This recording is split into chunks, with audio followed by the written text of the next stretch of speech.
Hey Bible readers, I'm Tara Lee Cobble, and I'm your host for the Bible Recap.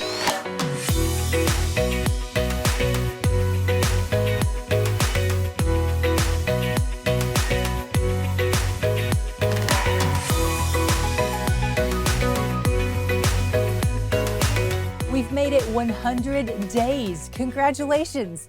I hope you're doing something to celebrate this milestone. All right, let's dive into today's reading. Have you ever heard of a Rube Goldberg machine? Let me describe one and see if it rings a bell. Imagine dominoes falling over row by row until they hit a golf ball, knocking it into a paper cup, which is attached to a pulley system that drops the cup down and tips it over and spills the golf ball, and you get the picture. All the things in a Rube Goldberg machine have to line up perfectly to accomplish each detail so that the next detail connects and the end goes off as planned. It's very complicated, and that's why God is the best at Rube Goldberg machines. We see that in today's reading. Today, God lets Samuel know that he's the one in charge of appointing Israel's first king, and he gives him a heads up that the man he has in mind is on his way to meet him. God arranged the circumstances of their meeting perfectly. It involves getting some donkeys lost, putting an idea in the servant's head and a silver coin in his pocket, stationing some girls at the well at what was probably an unusual time of day to go to the well, and having it all line up not only with the arrival of Samuel back in town, but also with the feast and the timing God gave Samuel for when a new king would arrive. Saul is a Benjamite, the tribe that was almost completely wiped out not long ago. Remember how only 600 men survived? And those survivors weren't viewed too highly among Israel because they caused Israel's first civil war. So apart from his appearance, Saul is an unlikely candidate to be king of Israel. But his appearance is the first thing noted about him in Scripture. As for his height, Jewish historians say the average Israelite male in those days was around 5'6". So if Saul was a head taller than everyone else, that would make him about 6'3". So he was tall and handsome and probably dark, because this is the Middle East after all.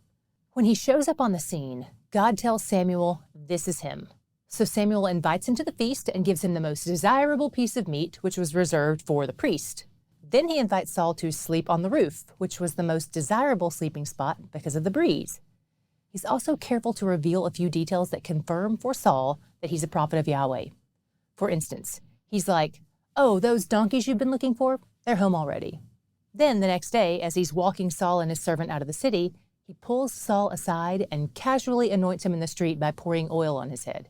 And he basically says, "You're the prince of Israel now, and God has a plan for you to rescue his people. In case you don't believe me, let me tell you about 3 separate things that are about to happen to you on your way home, in case you might be tempted to write off the first 2 as coincidence." Then Samuel tells Saul to go to Gilgal and wait for him for 7 days. Then he'll give him some instructions on what to do next. Put a pin in this, we're going to be coming back to it tomorrow, and it's important. All of Samuel's prophecies came true on Saul's trip home that day, including the prophecy that God the Spirit would rush upon him and that Saul himself would prophesy as well. In the Old Testament, when God the Spirit works this way, it's always to empower someone for a specific task or calling. So God is with Saul to enable him to accomplish this task. And there was a noticeable change to those who knew him beforehand that could only be attributed to God's presence in his life. Not long after that, Samuel has everyone gather at Mizpah, which is the general meeting place when all the tribes are called together for a big announcement. Even though he's already privately anointed Saul, Samuel knows it will be helpful for the people to see that this is God's choice, not just Samuel's, especially given that Saul is a Benjamite. So Samuel proceeds with the typical lot casting, and of course, Saul is drawn.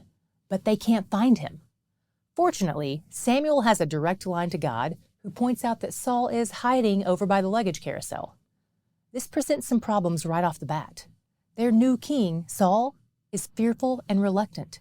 He's not off to a great start. But when Samuel brings him out to the people, most, but not all of them, approve of the choice. Then Samuel writes down all the details of kingship for him before he goes back home. Between 10:27 and 11:1, there's a passage that appears in some ancient versions of this text, like the Dead Sea Scrolls, but not in the primary text most translators use, so it may or may not appear in the version you read today. In case it didn't, and you find it helpful, here's a summary of what it says. Nahash, the king of the Ammonites, had been oppressing 2 of the Transjordan tribes, Gad and Reuben, and had gouged out their right eyes. But 7,000 of them had escaped him and fled north to hide in a part of East Manasseh called Jabesh Gilead. Okay, now back to 11:1. King Nahash finds the people who are hiding, and they try to make a treaty with him, but he'll only do it if he can gouge out their right eyes too, like he had done with their brothers. But they stall for time to try to find someone who will rescue them. Word about this gets back to Saul, and God the Spirit rushes on him to equip him for what's ahead. He is filled with righteous anger, and he cuts up some oxen and sends the pieces to all the tribes with a message that says they're required to come fight. Over 300,000 people show up. The next day, they attacked and saved their people. Saul has an incredible first victory, and it's really his one shining moment in his whole kingship. He even shows grace to the people who initially opposed his reign when other people volunteer to kill them. Saul wins the people over, and they have a ceremony renewing his kingship. The ceremony is at Gilgal, which is the religious center at the time, so it's possible that this may have been more of a religious coronation, separate from his previous political appointment. Meanwhile, Samuel has retired as judge since Saul is Israel's leader now, but he's active in his role as a prophet. He gives the people an opportunity to point out any errors he has made as a leader, but this seems to be mostly rhetorical because Scripture regards him as honorable and upright, and the people confirm that. Then he reflects on everything that has happened to Israel since Moses and Aaron showed up on the scene. Like all the good leaders before him, he reminds them of all God has done for them, and he implores them to obey God. If they do, things will go well for Israel. If they rebel, things won't. Then he basically says, when you ask for a king, you sinned. If I'm right in saying this, then God will make it rain right now, on a clear day when you'd normally be harvesting your crops. And it rains. This puts the fear of God in them. They beg Samuel to pray for them, and he promises to. And he lets them know it's not too late for them. Even though they've sinned, they can still turn to God. He hasn't cast them off. And that's where my God shot came in today. In 12:22, Samuel says, "It has pleased the Lord to make you a people for himself." It has? That's unbelievable. I keep being blown away every time I realize how much he actually delights in them, in me, in us. According to God, these people have rejected him as king. After everything he's done for them, they've rejected him, and still, he's so pleased that he chose them.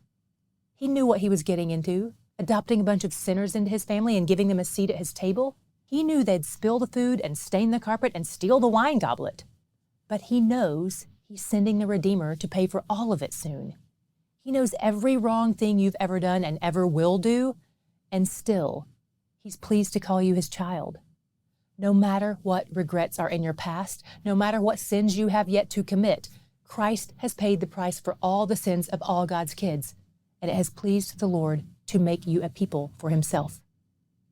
He's where the joy is.